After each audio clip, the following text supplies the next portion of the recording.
Why is it like this?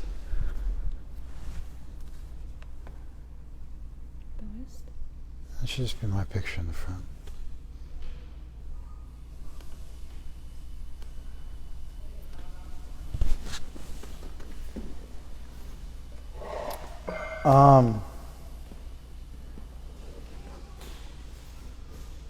We can pick up where we left off, which is on text 26, chapter 3.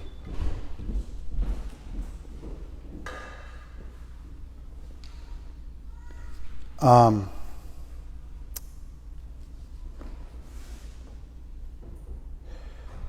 guess if we were going to recap where we're at right now in the Gita.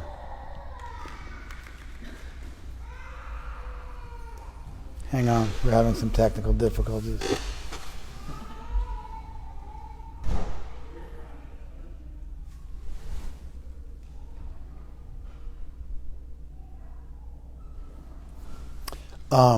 If we're going to recap where we are right now,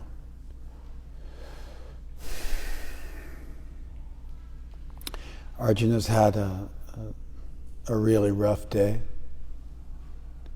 The world's really turned upside down on him. He's, just on the verge of a massive war. It's gonna be a lot of bloodshed. He's not sure whether he should fight or walk away. Krishna helps him out and gives him two really valuable pieces of instruction. The first thing he does, he tells him how he should think about the world. That he should realize he's not the body, and he should look at things from a much broader perspective.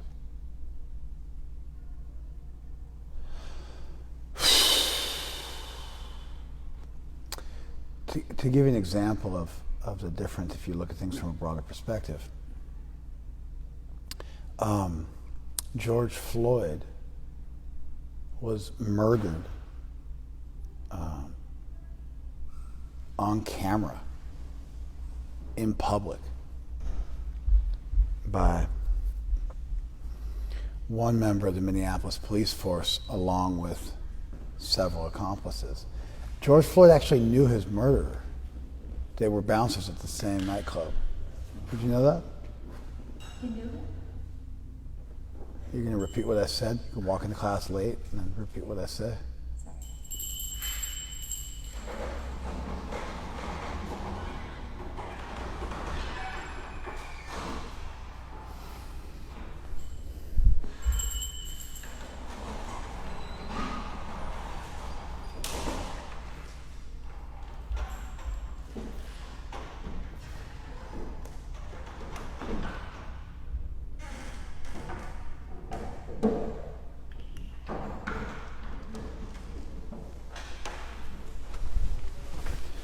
So,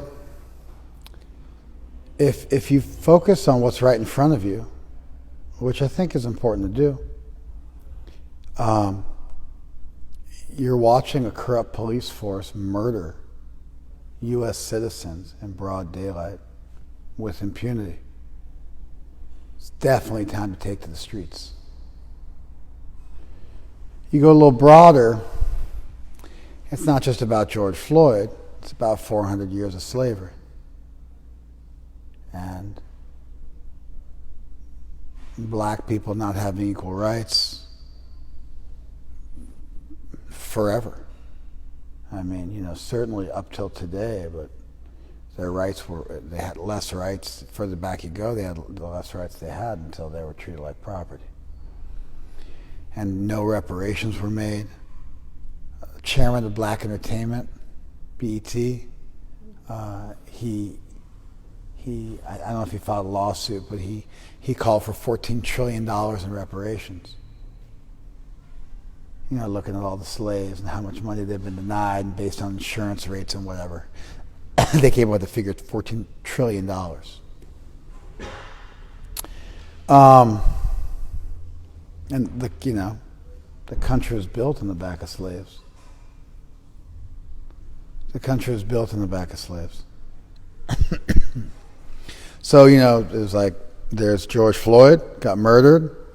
Then, like, you see his kids, it makes you a little more angry. Then you look at slavery and the way black people have been treated in this country forever, and since before we were a country.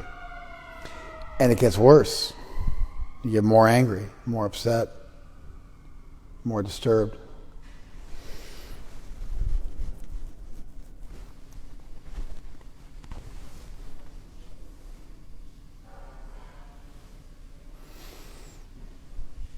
You know how many people die a year of starvation?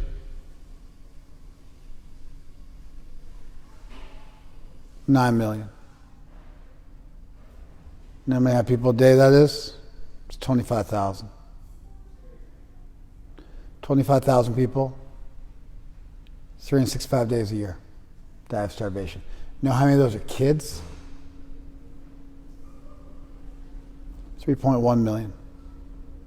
8,000 kids die a day of starvation. Then you got sex slaves. Those figures, the FBI figures around like 700 million sex slaves in the world today. 700,000? Yeah, 700,000. And then, but if you look at like UNICEF, which is the United Nations Children's Fund, they're putting the figure closer to 2 million. Sex slaves.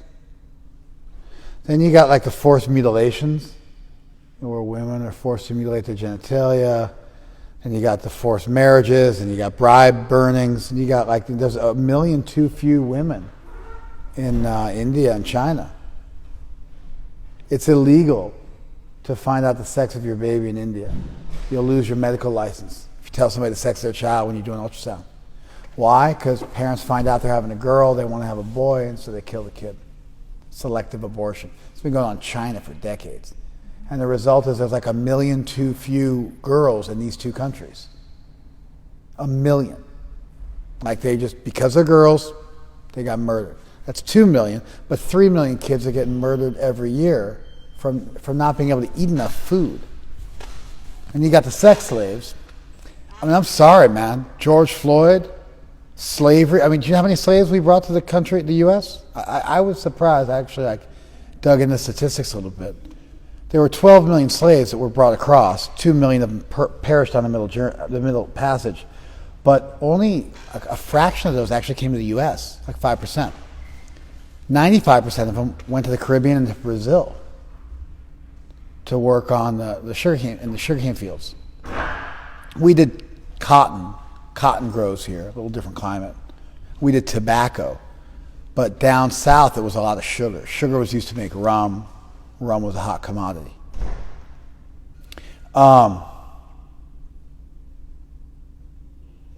So we brought about 600,000 slaves to the U.S., and that swelled to 4 million because their children became slaves automatically. 4 million people, including the children, the kids who were born of those people over hundreds of years. That many children die of starvation every year.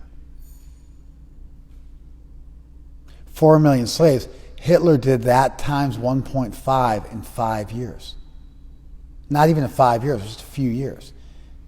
It was when things started unraveling in World War II and they came up with the final solution.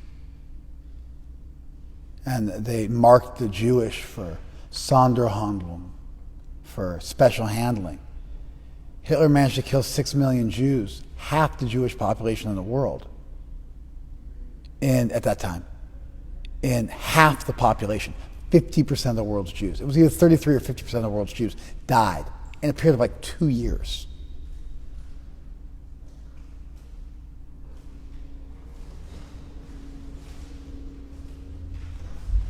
The numbers are staggering. And that was the Jewish, that was in the last 100 years, in the last 80 years. There's people alive who actually lived through that. And, if you've got Jewish friends in the U.S., you get by like 50, 60% chance their family died in the gas chambers. Their grandparents escaped, but their great-grandparents didn't, or their cousins didn't, or their uncles didn't, Because it's half, a third or half. The numbers are insane. They've just now the Jewish population is again back to what it was. It took 100 years to get back. Native Americans, 2 million. Sometimes they say 100 million, but I think 2 to 10 million is probably the best numbers you're ever going to get. Sometimes the big rah-rah Native American people say it's 100 million, but I think more realistic would be 2 to 10 million. Big numbers there with Native Americans.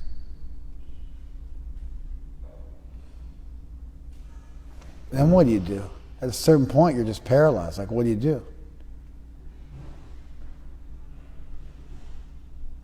This whole idea of think globally and act locally, I don't know. I don't know if that works for me.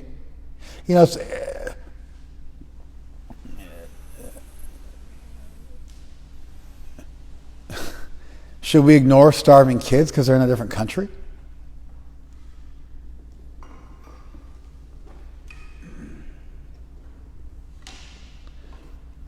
It's interesting what happens when you broaden your perspective. On one hand, if you broaden your perspective, your upsetness increases and your anger increases. But at a certain point, you hit this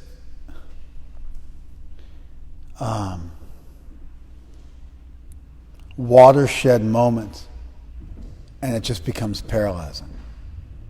And you don't know which way to go.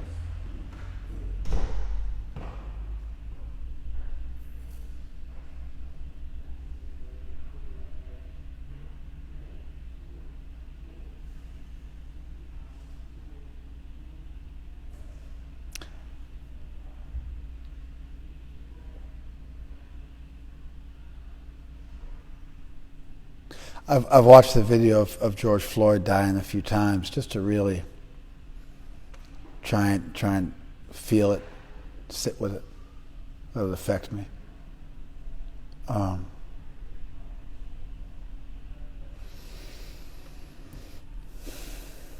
It's not really possible for me as a white man to know what it's like to be black in this country. It's just not possible. I've been in India where people gawk at me, and Prabhupada talked about his Western disciples being white elephants in India. And so when you're in India as a white devotee, especially a few decades ago when I was living in India, people looked at you like you were a circus animal. Like the epithet, the white elephant, was actually appropriate. People looked at you as a curiosity. Like a circus animal.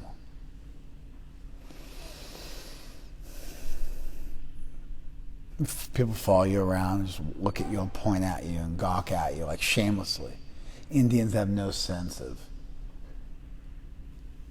social decorum, at least, and like when you get a group of them together. I mean, I'm being stereotypical, but they'll like just stand there right in front of you and point at you and talk about you, and you're like, "Hey, I'm right here, buddy."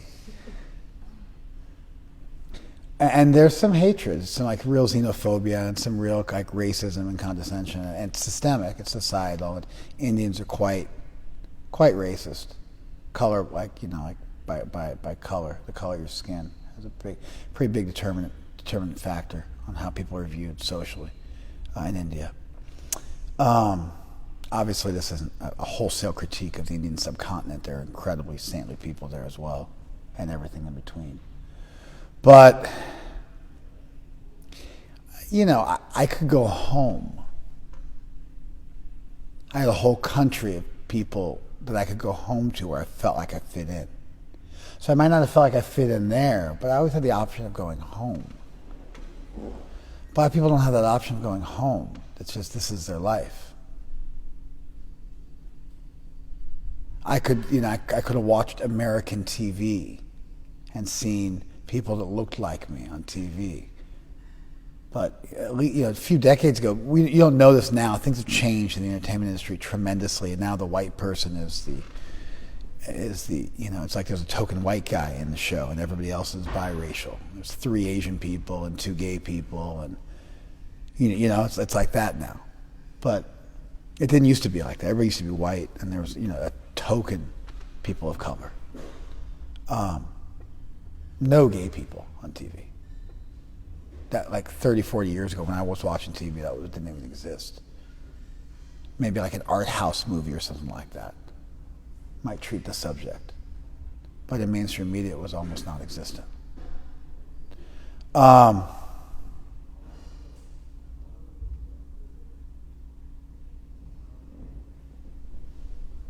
Yeah, I could go home. I could go back to my tribe. I could go to a place where I felt like I belonged. For black people in this country, please don't do that. For black people in this country, for generations, where are they going to go home to? We did that. We made Liberia. Some of the worst human rights crimes in the world have gone on in Liberia. It's on the western coast of Africa. We sent the slaves back. Once we freed the slaves, we thought, let's just send them back. And that's Liberia. From liberation, Liberia. They're liberated, they go back, but then the slaves who've been freed went back and used colonial tactics to subjugate the natives who were there, and then the freed slaves became a ruling class there, and some of the worst human rights violations. There was a massive civil war a couple decades ago, and they were actually practicing cannibalism. You can Google it. They would practice. They would eat the soldiers they killed as to give them like a protection when they went out to fight the next day. Well, what are you going to do? It's like the Back to Africa movement, But for most people, they've been here for so many generations. They don't speak the language. They don't identify with the people. And so they got to live in a place where they never quite feel like they belong. I don't know what that's like, but that's still a first world problem.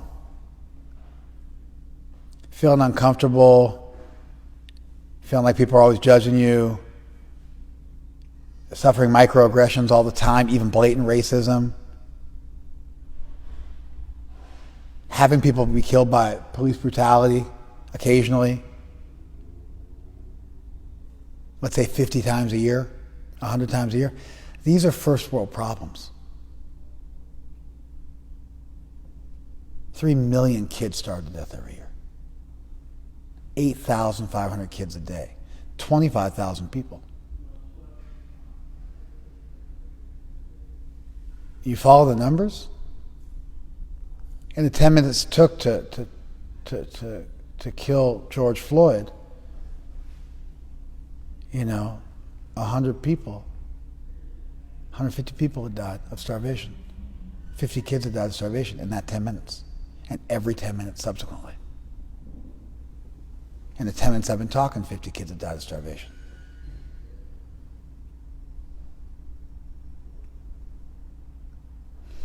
Myopia is great because you get to focus your hatred on one thing, and it's empowering. You feel like we go by toilet paper. We feel like we nailed that one down. We got that one down. So we find something to hate and we fix it. But if you really start to get into suffering, well, to speak of the 50 billion animals that are killed every year, and the 1 to 3 trillion fish that are killed every year, and then the millions of kids that are aborted every year.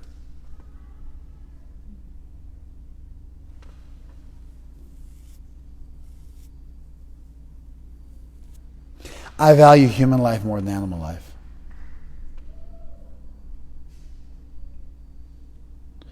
Because human beings have a greater potential to feel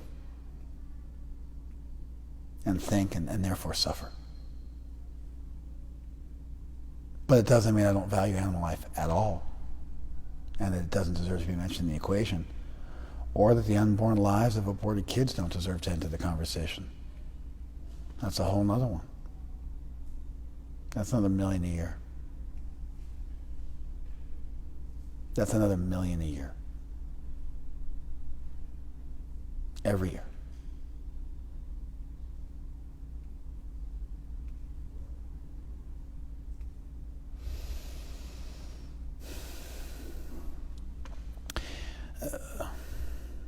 1 out of every 5 people in a soup kitchen as a kid. 1 out of every 9 people in the U.S. is food insecure. They don't, 66 million people a day, not in the U.S., but in the world, go to school every day hungry and not having had food. When you're dying of starvation, when you're starving to death, you get sick about half the time, so you're sick about half the year. Because your body doesn't have the nutrients to fight off the disease.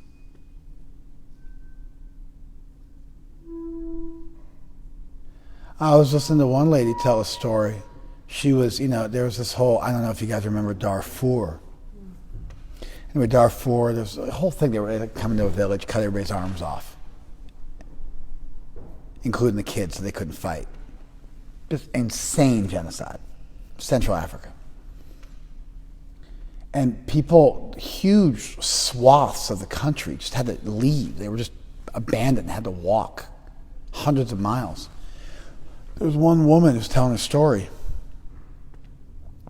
She was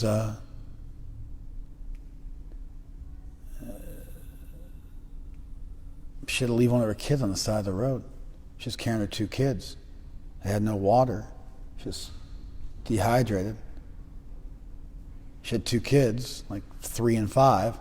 She had to put one of them down, leave him on the side of the road. For sure he died. And then she managed to make it to the refugee camp a couple days later. And she was just, inconsolable.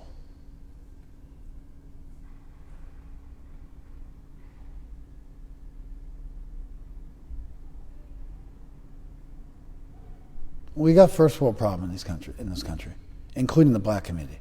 It's a first world problem.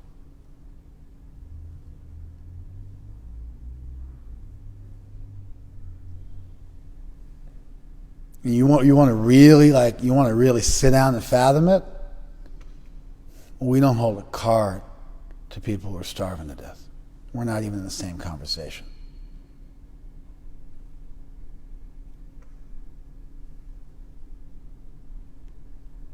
Does that mean we should do nothing? No, but it does mean you got to think about things a little differently.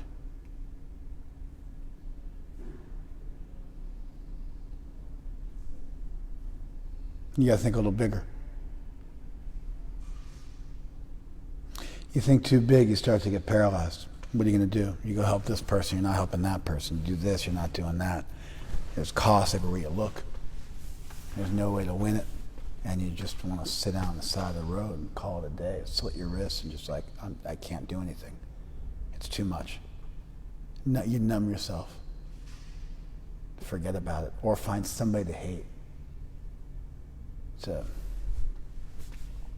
Because that's easier than trying to fathom the whole thing.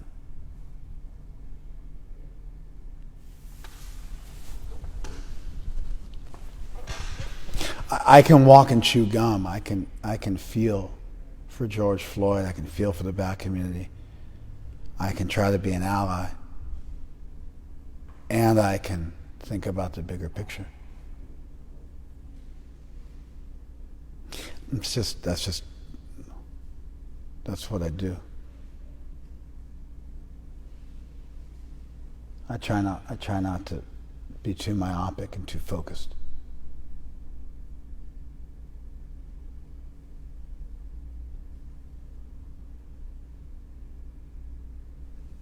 Pol Pot? Do you guys know Pol Pot? Khmer Rouge, Cambodia in the 70s. He killed a couple million people. Tiny little country. Half the population wiped out. He's a genocidal maniac. A little mini Hitler. He was in concert with Mao.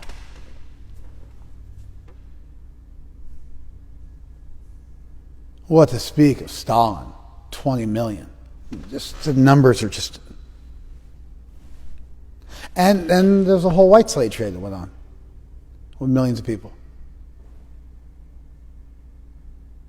who were transported to Istanbul.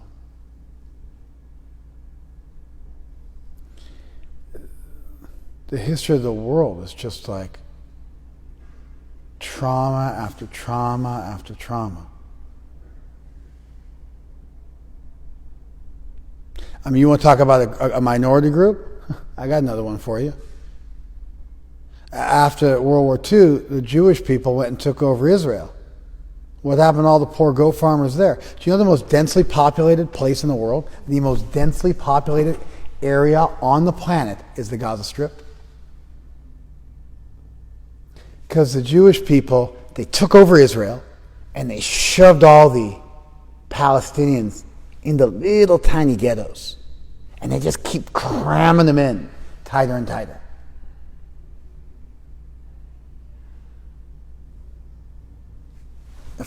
My mind is failing me right now, but there's a name for it. The settlers.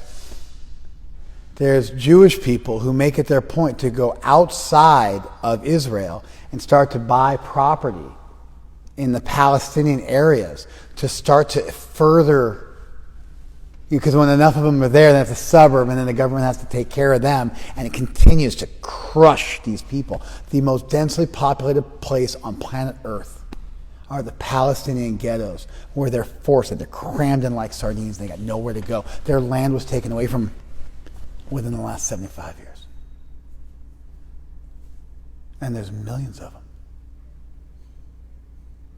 packed like sardines.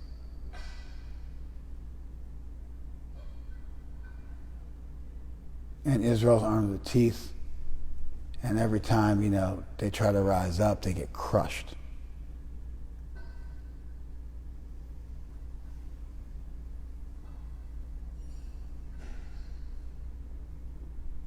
It was Nat Turner. Nat Turner was a freedom fighter. In 1831, he led a rebellion, killed 50, 60 white people. He heard voices from God and was a Christian preacher, but decided that Armageddon was upon us and took up arms and killed the white man. And then, people lost it. The slave owners lost it, and they slaughtered hundreds of slaves in retaliation. All throughout the South. They were so freaked out about it. People had nothing to do with the rebellion. They slaughtered them. Lynched them. What we saw with George Floyd, honestly, it was a modern day lynching.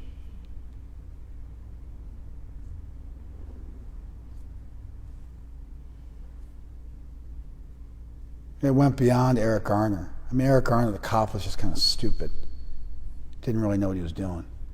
And even Breonna Taylor, she was innocent, and it was horrific what happened, but obviously, they weren't intending to go and kill a nurse. They just got trigger happy. But George Floyd was straight up, it was a lynch. And they knew each other. They definitely crossed paths. They had overlapping shifts at the same bar where they both bounced. There's no way they didn't know who each other were. That's just not possible.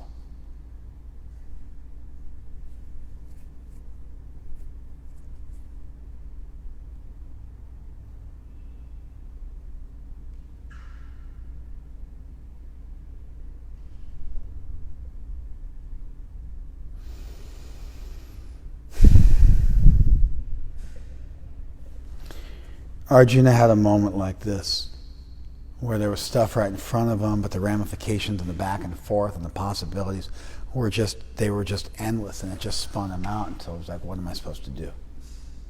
And Krishna helped him out with the idea that you're not the body, which is probably the most powerful idea and the most medicinal idea that's ever existed. It's pre-theistic. But it's the ultimate game changer. It irrevocably broadened your perspective.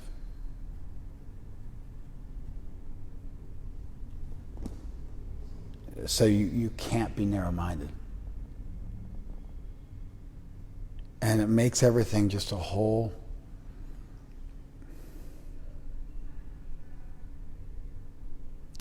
It relegates everything to a different position, and you see the bigger picture, and you can't unsee it.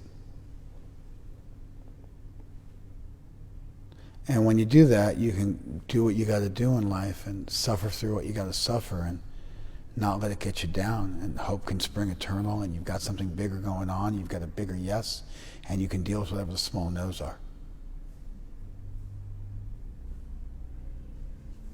Actually, when people get too fervent, they lose their ability to think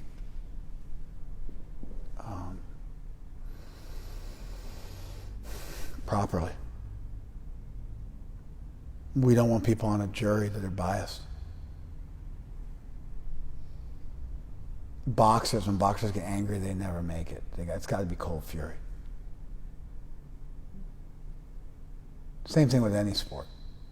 The heat, the anger doesn't get you anywhere, because if you're against somebody who doesn't know what they're doing, then you can just kind of overwhelm them with sheer aggression. But against somebody who knows what they're doing in any sport, that aggression makes you sloppy, and the people capitalize on it. And so the boxer starts throwing wild punches, and he gets picked apart. The same thing happens in football and basketball, all these sports. They got to keep it cool.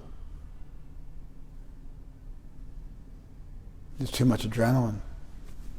Your motor functions go down tremendously. You literally narrow. You guys ever had a full-blown adrenaline dump? This gets black, and all you see is the person in front of you. It's terrible for any kind of a serious fight, because you can't see things coming in your periphery. It makes you way less effective. You literally become narrow-minded. Like, that's actually what happens to you. But realizing you're not the body makes you irrevocably broad-minded.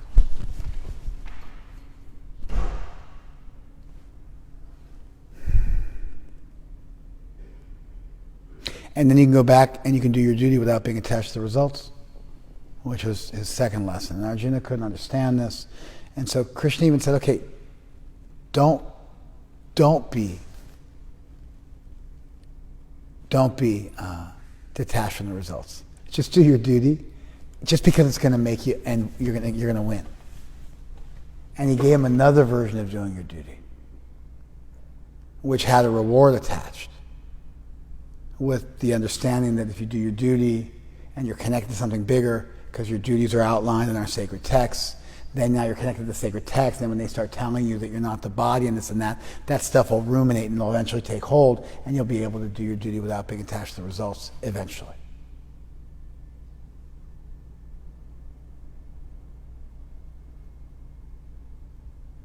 And then he speaks this verse. So as not to disrupt the minds of ignorant men attached to the fruitive results of prescribed duties, a learned person should not induce them to stop work. Rather, by working in a spirit of devotion, he should engage them in all sorts of activities. So the verse says, Na buddhi bedam janayet. You shouldn't be the cause of breaking of the minds of ajnanam karma sanginam, of ignorant people who are attached to their work. If you give them too much information, they'll hate you. It's just too much. They'll freak out on you. You'll break their minds, and they'll like give up the whole pursuit, or they'll get paralyzed. And a lot of times they hate you. Like, I could imagine the way I'm speaking right now, it might be unpopular. Like I'm being callous or something like that. And all these numbers, What about George Floyd's daughter? Yeah, George Floyd's daughter, who's going to go to college because Kanye West paid for her college. Who's going to be okay? How about all the kids whose parents just died of starvation and they're about to die in 5 minutes because now their parents aren't going to feed them? How about all of them?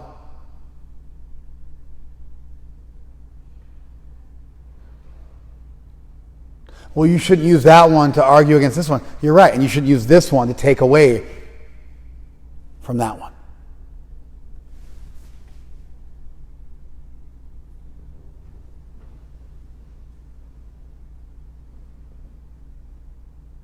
You can't give this information to people. It's too much. So what do?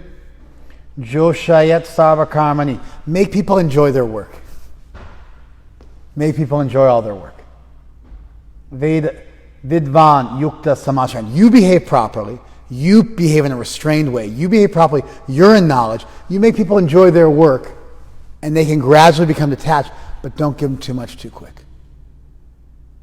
And in fact, that's just what Krishna did with Arjuna. It was too much for Arjuna. He couldn't take it, so Krishna dumbed it down.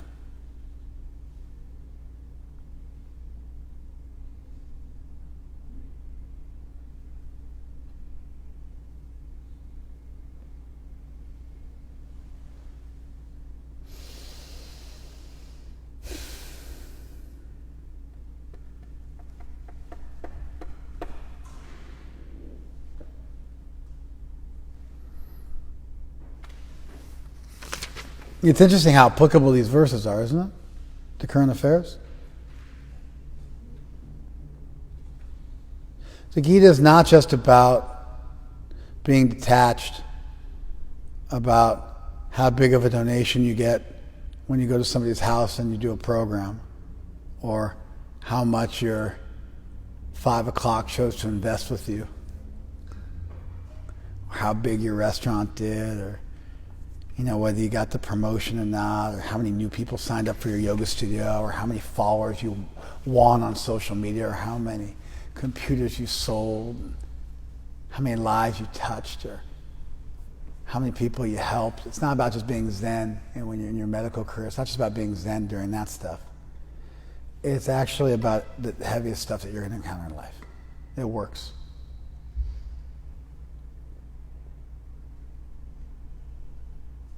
It's built to last. The knowledge of the Gita, this knowledge, this wisdom works in the most difficult circumstances. When everything else fails you, sacred wisdom doesn't.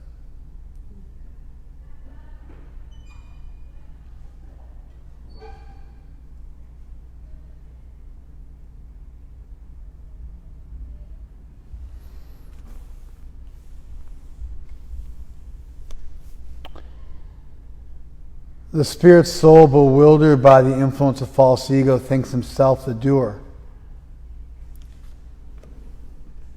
The spirit soul, bewildered by the influence of false ego, thinks himself the doer of activities that are in actuality carried out by the 3 modes of material nature.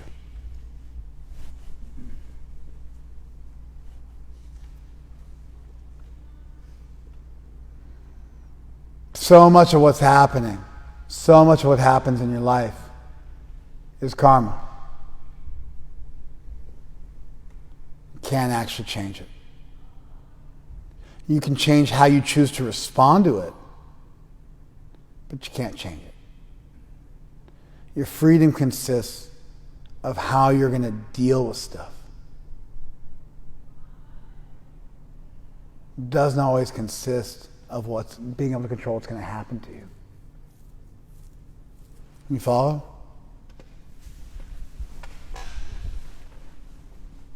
It's not like the slaves in this country before the emancipation. It's not like there weren't intelligent slaves that were thinking, I got to get out of here, I got to run away, I got to get freed, I got to get my family back. So many people must have thought like that.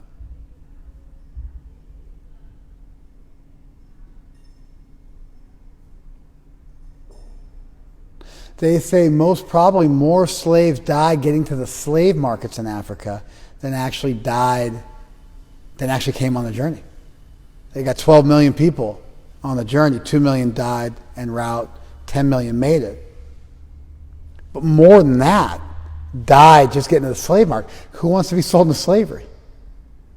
Who wants to be tied up and sold into slavery? You follow?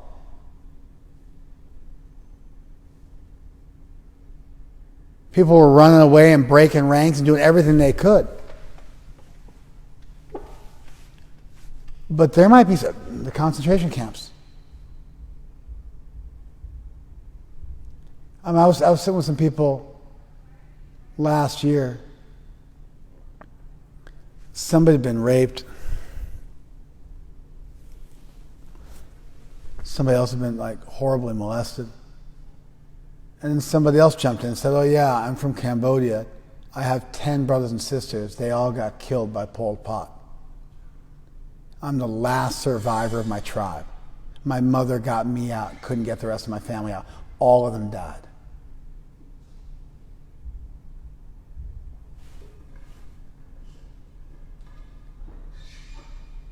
Just sit with that one for a minute. And then multiply it times hundreds of thousands just in Cambodia.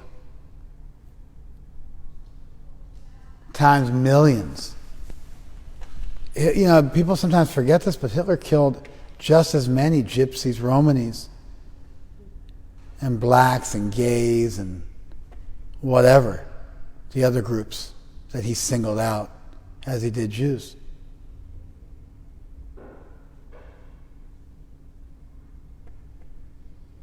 Multiply times millions, and that's what happened.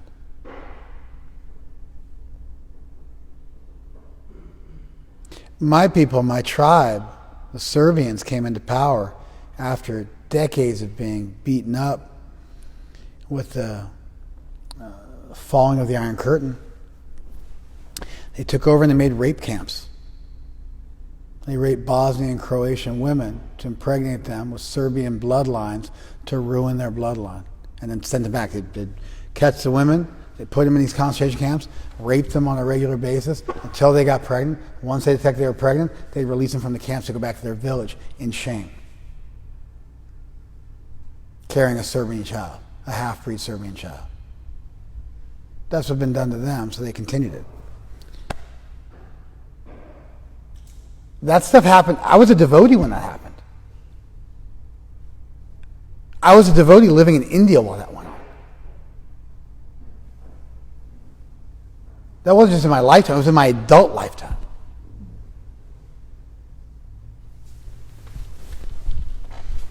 There's stuff you can't control. Stick around long enough. Sometimes you don't have any moves. Your only move is how you choose to take it. The only thing you can... Viktor Frankl, the famous philosopher, Jewish philosopher, lived through Auschwitz. He made this point. It's the last vestige of human freedom, is that you can't control things, but you can control the space between stimulus and response. And you can choose to take whatever happens in whatever way you want it to. And it can make you a better person. The worst thing people can throw at you can make you a better person. He said people live there not because they got enough food. Nobody got enough food. People lived there not because they had enough clothes. Nobody had enough clothes. People lived because they had something, some kind of burning yes in their life. Somebody they had to see again. Somebody they had to reconcile with. Somebody they had to save. Something they had to do.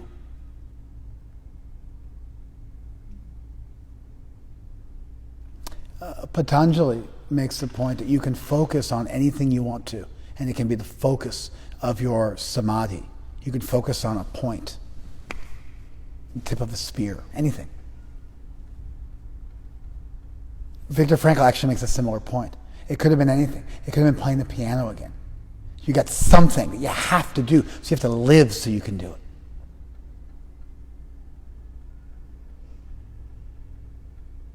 There's no bigger yes than Krishna.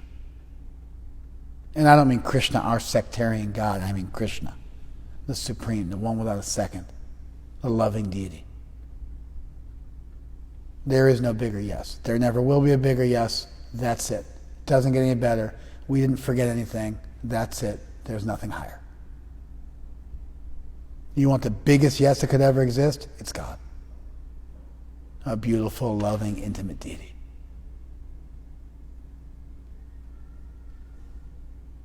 With that, you can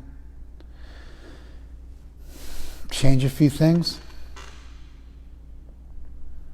and at the same time admit that you can't change everything. And be peaceful and be happy.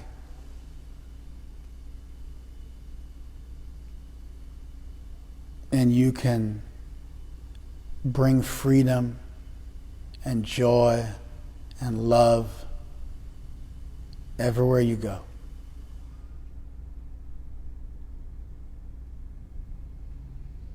You're no longer dependent on your circumstances.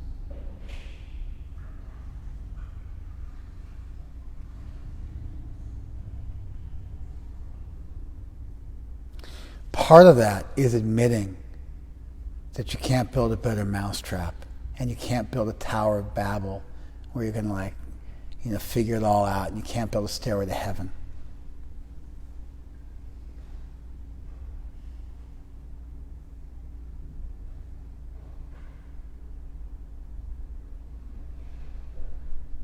Part of really sinking your teeth into devotion and a relationship with Krishna is understanding that that's the best thing you can do. Friend of mine, Kumi, sweetest girl ever, ridiculously tone deaf. She, like so many foolish yoga studio owners, posted pictures of herself closing up her shop and boarding it up, and then threw in the BLM hashtag, Black Lives Matter. And immediately, like a bunch of white social justice warriors, and maybe a few people of color too, but they jumped on her. Why aren't you talking about George Floyd? Why are you talking about your studio? What does your studio have to do with Black Lives Matter? And Kumi, just in perfect form, said, "Oh, my first boyfriend was black." And I was just like, I read that and I was like, "Oh my God, no. Oh, God, no." And that was it. It was like chum to a bunch of sharks, And you could see them, and they were like, that just gave them everything they wanted, And then some knight in shining armor rode in on a horse and saved Kumi. He's the only black guy on the thread. Everybody else was like, Mexican or whatever. And he said, "I'm black. Kumi saved my life. She taught me yoga when I couldn't afford it. Now I teach yoga.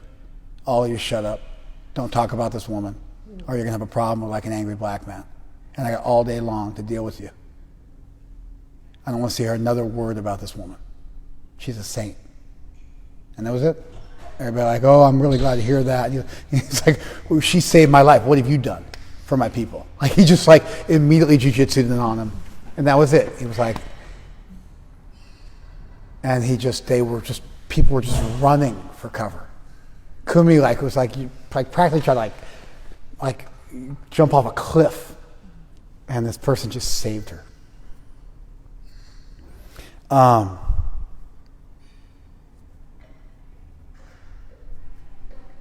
But Kumi's actually got something. She teaches yoga to people so that they can be happy no matter what situation they're in life. So they can bring light to every situation.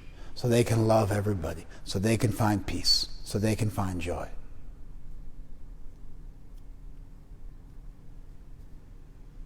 You follow? What's marching in the street do? Arguably, the criminals are going to have a larger effect than the peaceful protesters. I hate to say it.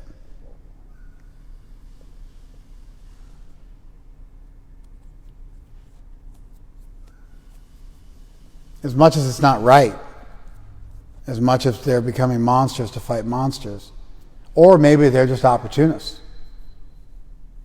that gets people where it hurts, and then they change the laws. Then they say, "Hey, police chief, don't let this happen anymore. You train your people better. Keep your police dogs on a leash. They can't turn their body cams off. New protocols for how to, engage with people." Everyone marches in the street, holds hands, does kumbaya. What's that going to do? They're with the system. They're going with the system. No problem. We can do that. But then you start destroying everything, and then people sit up and take notice.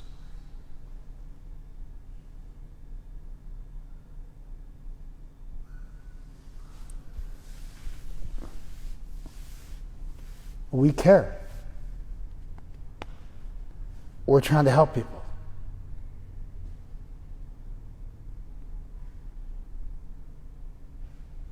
we're trying to help people the best way we can.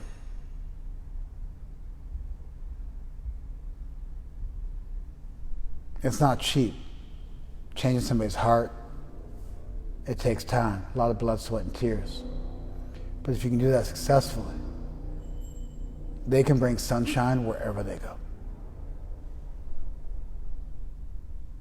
And they'll be contagious, and they'll make other people sunny, and they'll make other people bright.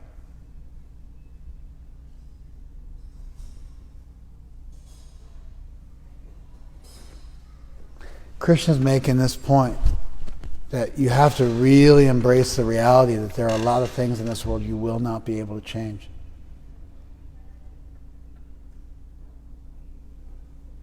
In order to deeply invest in your spiritual life. It doesn't mean you don't do anything, but it does mean you don't think that you're God and you're going to be able to change everything. And you kind of like acknowledge that. And you're not just in this world like, do as much as you can and then die. No, not like that. We're more than this world. There's something bigger going on.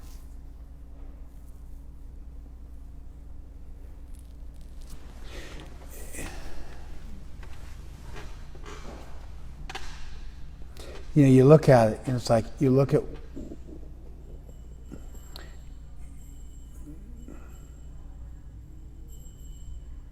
at music today. Hip hop just dominates. It's like it's so valued in society. It's so popular. It's so valued. Where does hip hop ultimately come from? It comes from suffering. It's a modern day version of the blues. It's people rising out of suffering conditions. It's got its bones are the blues. Where the blues come from? They come from gospel.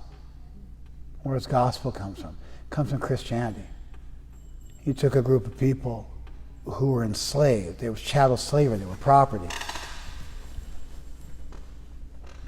But they found in the promise of religion, they found a freedom.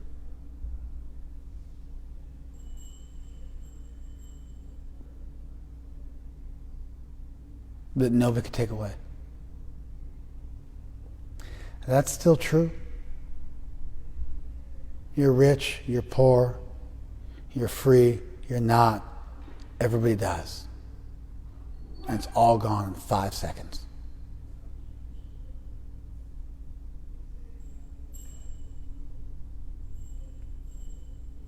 The body fails you, your mind fails you, it all gets taken away, and there's nothing left.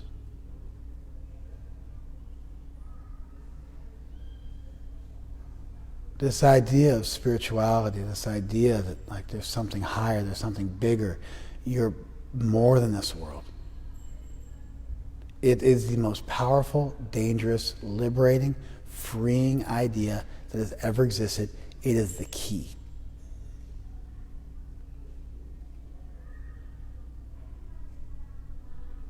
And to give your life to sharing that is the highest welfare acts.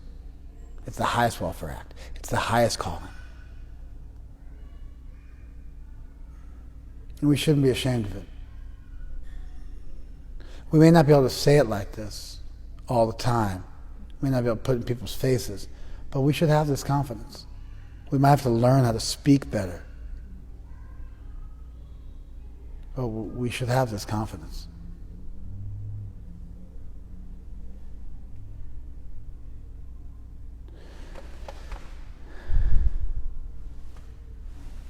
Material life and spiritual life, they're like strange bedfellows. Materialism has to go down for spirituality to go up. It's like a justice scale. Your interest in material solutions has to wane in order for you to really run with spirituality. Which is why Krishna makes this point, right on the heels of it. You behave properly, you figure out a way to get them, and what's the mindset? Stuff's going on that you can't change. What you can change is the way you feel about it. And maybe the stuff that's going on you can't change is that you're getting old and dying. or that your parents die, or that somebody gets cancer.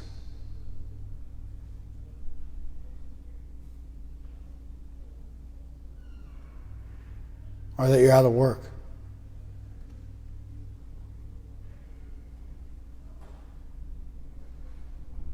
We try to fix those things, but we don't live or die with that. We got something bigger. We got a bigger yes. Yeah, we can go through the concentration camp of this material world with that bigger yes, that guiding light that we can't forget, and we keep ourselves broad. Not so we become callous. We can become empathetic, but we can really be empathetic. Not just a one-hit wonder. Shooting star. You know?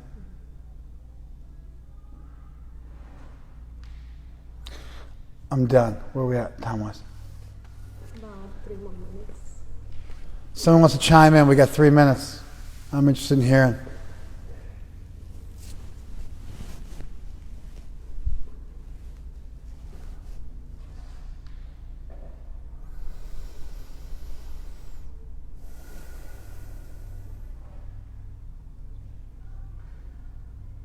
Yeah, loud. I found it really inspiring, the discussion today. Howard, can you hear him? Give me a thumbs up if you can. No, I can't hear you. Yell. Get up here. Yell.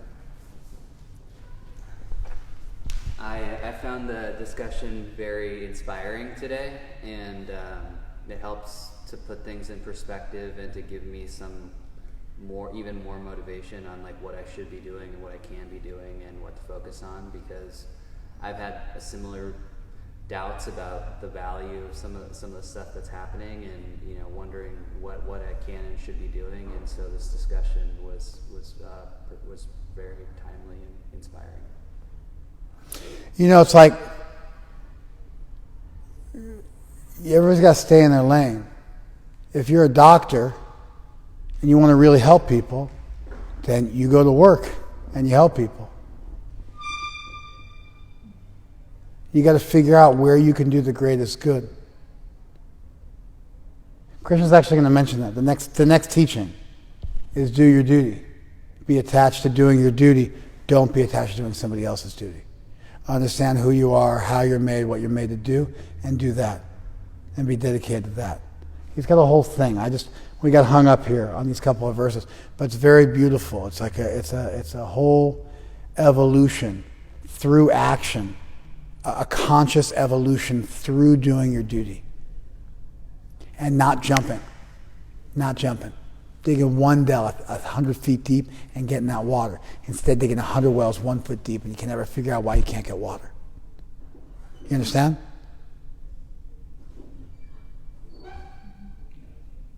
And so you're detached, but other people might not be, so you let them work, but then while they're working, they're eventually developing attachment. You realize there's some things you can't change, so you're not like going down with the ship on that. At the same time, you do your duty. And you have confidence in that. And you don't get seduced by that.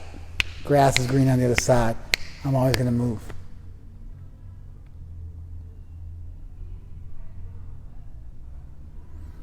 Okay. Thank you very much. Hare Krishna.